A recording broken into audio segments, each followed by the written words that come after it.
Now, this is the Canadian National Railroad Swing Bridge, which is abandoned, crosses the Trent Canal, located in Peterborough, Ontario, Canada. And it was built in 1898 by the Central Bridge and Engineering Company.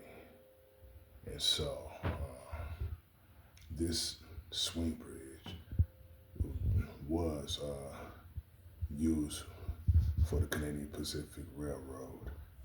It's a swing in its close position, but now it's abandoned in the swung open position.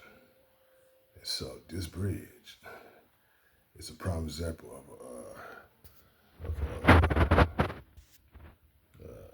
railroad swing bridge, which is this is a rim bearing type swing bridge, right? Yeah, so across the Trent Canal or Severn Waterway, located in Peterborough, Ontario, Canada.